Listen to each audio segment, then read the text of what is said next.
ടെക്നോളജികൾ ഇത്രയധികം പുരോഗമിച്ചിട്ടും ഇന്നും മനസ്സുകൾക്ക് വലുപ്പം സംഭവിക്കാത്ത ഒട്ടേറെ മനുഷ്യരുണ്ട് നമ്മുടെ സമൂഹത്തിൽ. വികൃതവും വികലവുമായ ചിന്താഗതികൾ കൊണ്ട് അത്തരക്കാർ നമ്മുടെ സമൂഹത്തിൽ അന്ധവിശ്വാസങ്ങൾ കടത്തിവിട്ടുകൊണ്ടേയിരിക്കുന്നു. അത്യന്തം നാടകീയ സംഭവങ്ങളുടെ നാൾവഴികൾ പ്രണയവും പകയും മുതൽ അന്ധവിശ്വാസങ്ങൾ വരെ കെട്ടുപിടിഞ്ഞു കിടക്കുന്നു. അത്തരമൊരു സന്ദർഭങ്ങളിലേക്ക് നമുക്കൊന്ന് എത്തി നോക്കാം.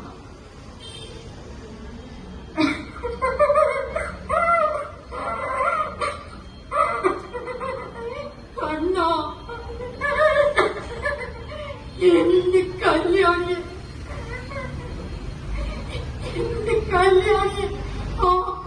നരഭോജികൾ ആ ശാപം തീരികൾ കൊന്നു കളഞ്ഞല്ലോ.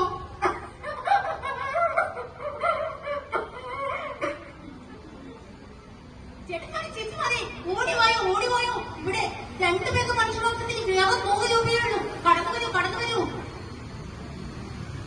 എവന്മാരെ അങ്ങോട്ട് പോലെ ഇങ്ങോട്ട് പോയോ, ഇവിടെ രണ്ടുപേർക്ക് മനുഷ്യമാസത്തിൽ 100 രൂപയോടൊപ്പം ഒരു ഗ്ലാസ് എത്തമാനിയാ ഫ്രീ.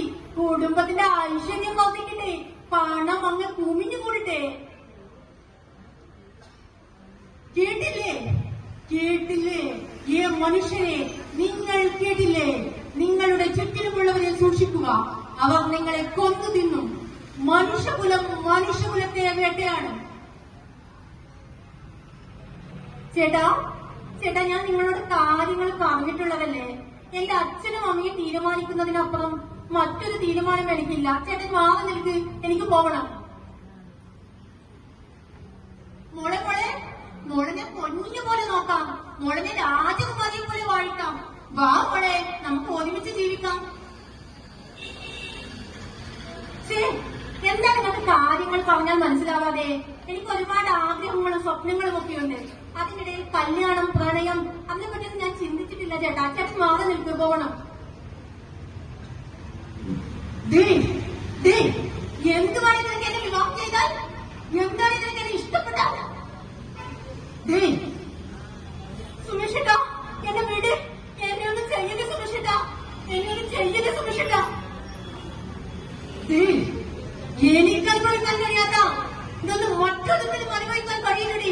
ഇന്നത്തോടു കൂടി കഴിഞ്ഞടി നിന്റെ എല്ലാം.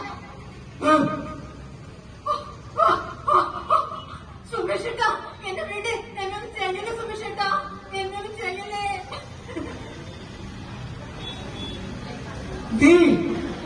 എനിക്കനുഭവിക്കാൻ കഴിയാത്ത ഈ ശരീരവും സൗന്ദര്യവും മറ്റൊരുത്തിനും അനുഭവിക്കാൻ ഞാൻ വീടില്ലടി. ഈ കത്തി ഉണിയിൽ തീരട്ടെ എല്ലാം.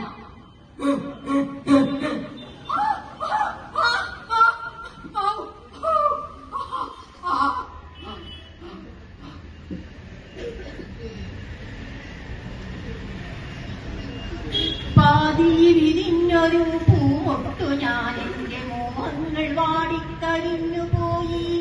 ഏതോ കരങ്ങളിൽ ഞെങ്ങിനെരിഞ്ഞെന്റെ ഓരോ തലവും പൊഴിഞ്ഞു പോയി. നമസ്കാരം, ഏവർക്കും പ്രധാന വാർത്തകളിലേക്ക് സ്വാഗതം. പത്തനംതിട്ടയിൽ 20കാരിയെ അതിദാരുണമായി കൊലപ്പെടുത്തിയത് കഴിഞ്ഞ ആഴ്ചയാണ്. പ്രണയം നിരസിച്ചതിന്റെ പേരിലായിരുന്നു അവളെ കൊന്നൊടുക്കിയത്. 2 ആഴ്ചക്കുള്ളിൽ തന്നെ കേരളം കേൾക്കുന്നത് മറ്റൊരു ദുരന്ത വാർത്ത. കൊല്ലപ്പെട്ടത് 25കാരനായ അഖിൽ. കൊന്നൊടുക്കിയത് താൻ ജീവന് തുല്യം സ്നേഹിച്ച തന്റെ പെൺസുഹൃത്തായ ഹരിപ്രിയയുടെ വിവാഹം മറ്റൊരാളുമായി ഉറപ്പിച്ചിരുന്നു. ആയതിനാൽ കഷായത്തിൽ വിഷം ചേർത്ത് കൊല്ലുകയാണ് ഉണ്ടായത്. വഞ്ചകി നിനക്കെന്തോരു കൊഞ്ചലാണ്,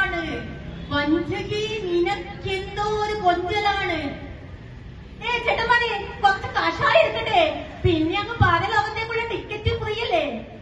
വഞ്ചകി സ്നേഹവതികളായ കാമുകിമാരിൽ നിന്ന് കഷായം ഏറ്റുവാങ്ങൂ, പിന്നെ അങ്ങ് ജീവിതം കളർഫുള്ളല്ലേ പരലോകത്ത്.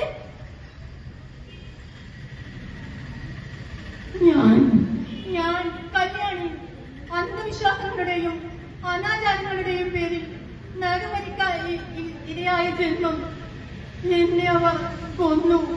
എന്റെ അമ്മക്ക് ആരുമില്ലാതായി. ഞാൻ അനശ്വര. അവർ എന്നെ കൊന്നൊടുക്കി. എന്റെ ആഗ്രഹങ്ങളും സ്വപ്നങ്ങളുമെല്ലാം ഒരു കത്തിമണിയിൽ തീർന്നു. ഞാൻ നജിൽ. ആത്മാർത്ഥ പ്രണയത്തിന്റെ ഫലം ചതിയും വഞ്ചനയുമാണ്. കപട സ്നേഹത്തിന്റെ മറവിൽ അവൾ എന്നെ കഷായത്തിൽ വിഷം തന്നു കൊന്നു. കേട്ടില്ലേ, ഇത് നാം അറിഞ്ഞ കഥകൾ. നാം അറിയാത്ത കഥകളും കഥനങ്ങളുമായി ഒട്ടേറെ ആത്മാക്കൾ ഇവിടെയെല്ലാം അലയുന്നുണ്ടാകാം. ഇതൊക്കെ കാണുമ്പോഴും കേൾക്കുമ്പോഴും ഞാൻ കുറച്ചു കാലം പിറകോട്ട് സഞ്ചരിച്ചു. ആ മഹാമാരി കാലം, ആ പ്രളയകാലം, മനുഷ്യനെ തിരിച്ചറിഞ്ഞിരുന്ന കാലം, ജാതിമത ചിന്തകളോ അന്ധവിശ്വാസങ്ങളോ ഇല്ലാതെ നാം എല്ലാം ഒറ്റക്കെട്ടായി പ്രവർത്തിച്ചിരുന്ന കാലം. ഇനി വരുന്നൊരു തലമുറയ്ക്ക് ഇവിടെ വാസം സാധ്യമോ? ഇവിടെ വാസം സാധ്യമോ? നന്ദി, നമസ്കാരം.